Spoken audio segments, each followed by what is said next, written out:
Salut tout le monde, bienvenue pour cette nouvelle vidéo sur ma chaîne YouTube. Aujourd'hui, on va essayer de modéliser un verre d'eau en 3D. Vous allez vous rendre compte que faire ce genre de modélisation est super simple. Blender nous donne beaucoup d'outils qui sont très pratiques pour ce genre de modélisation. Enfin, la modélisation en base est pas si compliquée, ça va vraiment être dans les textures qui du coup ne sont pas compliquées non plus. L'objectif, c'est que vous ayez un rendu réaliste à la fin de cette vidéo. Donc, ne perdons pas plus de temps à blablater, à discuter de nos vies, on va passer sur Blender. Donc une fois sur Blender, pour commencer, on va pouvoir supprimer tous les éléments de notre scène. Donc on sélectionne tout et on appuie sur X et on delete. Après, on fait Shift A pour avoir la fenêtre Add, ou sinon vous y avez accès directement ici, Add. Et ensuite, on va prendre Mesh et on va prendre un cylindre. Maintenant, ce cylindre, on va devoir le modifier. Donc pour ça, on va aller en Edit Mode. Donc soit on sélectionne l'Edit Mode juste ici, ou alors on appuie sur Tab. Et maintenant, on va pouvoir, en sélectionnant le petit carré ici, ou alors en cliquant sur le 3 au-dessus de l'AZERTY, on a accès en fait aux faces. Ce qu'on va pouvoir faire maintenant, c'est étirer notre face en appuyant sur G pour déplacer notre face et on va cliquer sur Z pour le bloquer sur l'axe Z. Une fois que vous avez un verre avec une taille qui vous correspond, on va pouvoir insérer une face à l'intérieur de notre face du dessus.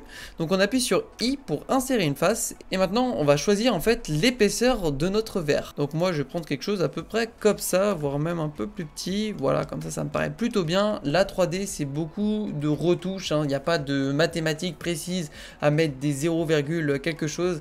N'ayez pas peur de faire un peu à vue d'œil en fonction de ce que vous voulez. Ok, donc maintenant, je vais extrude la face qu'on a toujours de sélectionner vers l'intérieur du verre. Donc pour ça, j'appuie sur E et je scrolle vers le bas pour descendre justement l'intérieur de notre verre dans notre verre.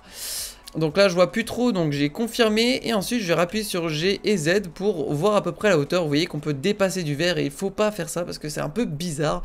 Donc on va rester à l'intérieur du verre et je vais même donner une petite hauteur, voilà, pour un petit fond en verre en fait. Pour voir à peu près à quelle hauteur vous êtes, vous pouvez vous mettre en fonction des différents axes ici, vous pouvez vous mettre sur l'axe X ou Y, peu importe, et vous pouvez activer l'X-ray en faisant Alt Z pour voir en fait à travers vos objets. Et là maintenant, vous pouvez appuyer sur G et Z et redimensionner en fait l'épaisseur de l'intérieur de votre verre en fonction de ce que vous avez besoin.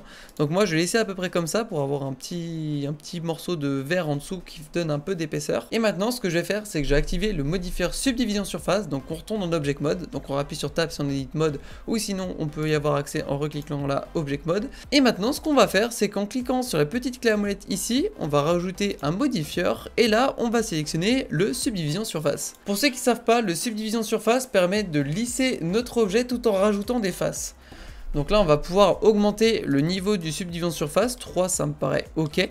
Et maintenant ce qu'on va faire, c'est qu'on va repasser en Edit Mode. Comme on a déjà la face à l'intérieur de notre verre qui est sélectionnée, on peut appuyer sur I pour insérer une face à l'intérieur. Et là vous voyez que ça crée en fait, ça arrondit moins en fait le bord de notre verre. Et du coup je vais réinsérer une autre face. Et là du coup à l'intérieur de notre verre, on voit que c'est quelque chose de plutôt ok quoi. C'est comme si c'était un vrai verre. Sauf que l'extérieur il fait un peu n'importe quoi, il rentre un peu vers l'intérieur. Ne vous inquiétez pas, c'est normal. On va réutiliser le raccourci clavier CTRL plus R. Et maintenant, on va cliquer en fait sur les arêtes qui font la hauteur de notre verre. En gros, il faut que le cylindre soit dans ce sens-là. Et maintenant, on peut faire clic gauche pour confirmer. Et là maintenant, en descendant vers le bas, on voit qu'on aplatit en fait notre verre. Elle est moins sphérique sur le dessous.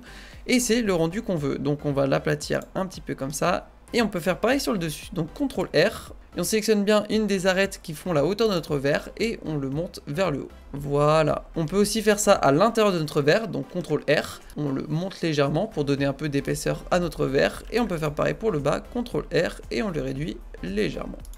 Nickel. Maintenant sur la face du dessous, vu qu'on voit que ça fait un truc un petit peu bizarre, c'est comme à l'intérieur de notre verre en fait. On va pouvoir sélectionner la face du dessous de notre verre. Donc on sélectionne les faces ici, on appuie sur le 3 au-dessus de l'AZERTY et on appuie sur I pour insérer une face. Et voilà, on a quelque chose d'un peu plus plat et je vais même réinsérer une face pour avoir vraiment quelque chose de plat. Ok, maintenant qu'on a un beau verre de modéliser, on peut faire clic droit chez Smooth si vous voulez vraiment lisser encore plus vos objets. Maintenant pour rajouter l'eau, on va faire Shift A, Mesh et on va reprendre un cylindre qu'on va monter légèrement pour qu'il soit à peu près au niveau de la hauteur en fait du bas du fond en fait de notre verre. On va pouvoir le scale à l'intérieur pour éviter qu'il dépasse.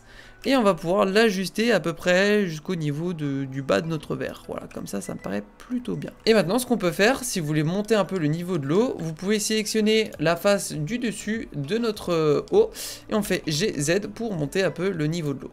Ok. Maintenant, on va du coup toucher aux textures. Donc pour ça, on va aller dans l'onglet Shading. Et maintenant, on va sélectionner notre verre, on va cliquer sur New, et ici, au lieu du principal BSDF, on va pouvoir le supprimer, et on va faire Shift A pour avoir la fenêtre Add. Pareil, vous pouvez y avoir accès en cliquant sur Add ici. On va aller dans Search, et là, on va taper Glass. Alors moi, j'ai le logiciel en anglais, donc c'est Glass, mais si vous avez le logiciel en français, ça doit être vert ou quelque chose dans ce genre-là. Donc on clique sur le Glass BSDF, et maintenant, on va pouvoir déposer notre petit carré sur notre petite grille ici. Maintenant, on va pouvoir lier le BSDF à la surface de notre matériel output. Et là, on a un rendu qui fait vraiment vert. On a la réfraction en fait de la lumière de notre scène sur notre objet. Ok, maintenant c'est la fenêtre de vue pour les matériaux, donc on va voir par rapport au rendu. Donc pour ça, on clique sur la petite bulle juste ici, la 4e, qui est le mode de vue au niveau du rendu. Donc là, on voit qu'on a quelque chose d'un peu bizarre. Et c'est tout à fait normal, c'est parce qu'on n'a pas rajouté de lumière en fait à notre scène. Donc pour ça, on peut le faire directement sur cette fenêtre-là, mais moi je vais retourner dans le layout, on va remettre la fenêtre de vue en rendu. Donc on va faire Shift A pour ajouter des lumières, donc on va dans Light, et moi je vais sélectionner Soleil parce que c'est le plus simple. Ensuite, je vais glisser légèrement la petite boule de mon soleil sur le côté pour vraiment faire la lumière qui se dirige vers un endroit. Maintenant, on va changer notre moteur de rendu, donc là vous voyez on est en Eevee, on va passer en Cycle car c'est un moteur de rendu bien plus réaliste, et là vous avez un peu l'aperçu de ce que ça peut donner. Donc on a vraiment notre verre avec notre liquide à l'intérieur, même si c'est un solide, vous m'avez compris. Donc maintenant ce qu'on peut faire c'est rajouter un plane, donc pour ça Shift A pour avoir la fenêtre Add, Mesh et Plane, et là on va le descendre jusqu'au niveau du verre et on va pouvoir l'extrude, voilà, pour faire comme si notre verre était posé sur quelque chose. Ok, on est plutôt bien, je vais peut-être améliorer et booster un peu la puissance du soleil, donc je sélectionne le soleil, je vais dans la petite ampoule et je vais booster un petit peu la puissance du soleil pour avoir quelque chose de plus lumineux, de plus clair. Et pour faire la texture de l'eau à l'intérieur, c'est exactement le même procédé que pour rajouter du verre en fait, pour l'eau, pour optimiser un petit peu le logiciel, tout ça. On va lui mettre la même texture que notre verre, donc pour ça on rajoute un nouveau matériau, on peut supprimer le principal PSDF, Shift A, Search, et là on peut taper Glass.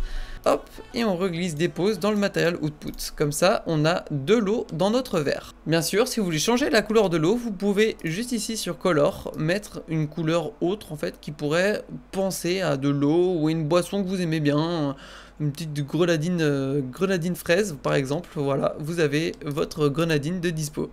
Si vous voulez jouer un peu plus loin sur les textures, on peut rajouter des images HDRI pour avoir un rendu un peu plus réaliste. Donc pour ça, vous restez dans la fenêtre Shading, vous allez cliquer ici sur le petit carré et vous avez un menu déroulant, et là on va sélectionner World. Maintenant qu'on a sélectionné World, on a ça qui apparaît et on va pouvoir faire Shift A, Search, et là on va taper environnement de texture. Et maintenant on va pouvoir déposer notre petit carré sur notre grille, encore une fois, et on va mettre la color dans la color du background. Donc là, c'est un peu bizarre, c'est un peu violet, mais c'est normal parce que notre environnement texture a besoin d'une image en fait pour pouvoir répliquer les lumières sur notre scène.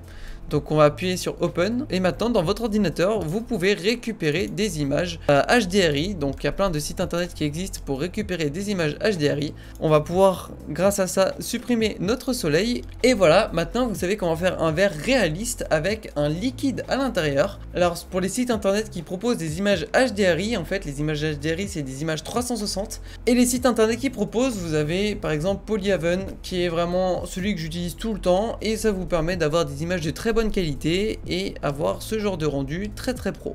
Si vous voyez sur votre rendu qu'il y a des formes un peu bizarres, tout est un peu carré en fait à l'intérieur de notre verre, c'est normal. Dans la fenêtre de vue de notre modèle 3D, si j'isole en fait la boisson à l'intérieur de notre verre, on voit que le cylindre qu'on a rajouté, il n'y a pas assez de vertices pour faire quelque chose de très lissé, et du coup c'est très carré. Et bien pour régler ce problème, on peut faire clic droit, Shade Smooth pour voilà avoir un rendu lissé sur notre cylindre. On peut repartir en Edit Mode et avec le Loop Cut jouer en fait sur les ombres pour notre boisson. Donc là je vais en mettre un au-dessus, un en dessous, et sur le dessus je vais insérer une face pour avoir le même rendu. En fait, c'est comme si je faisais le subdivision surface, sauf que c'est directement sur mon cylindre. Et quand je réaffiche tout en faisant Alt H et qu'on réactive le mode de vue en rendu, normalement, vous voyez là, c'est beaucoup plus lissé et il n'y a plus ce problème d'escalier qu'on pouvait avoir tout à l'heure. Alors bien sûr, vous pouvez égayer votre scène en rajoutant d'autres objets, en faisant une table, etc. Mais je vous laisse la liberté créative de faire ce que vous voulez avec votre verre. Ce sera tout pour cette vidéo, une petite vidéo un peu rapide, mais pourquoi faire compliqué quand tout est plutôt simple? Je vous remercie de l'avoir regardé jusque là, on se dit à très vite pour une prochaine vidéo, n'hésitez pas à mettre un like si jamais vous avez apprécié un peu ce tuto, et n'hésitez pas à me dire en commentaire s'il y a des points où vous n'y arrivez pas, où j'ai pas été assez clair. Je vous dis à la semaine prochaine pour la prochaine vidéo, salut!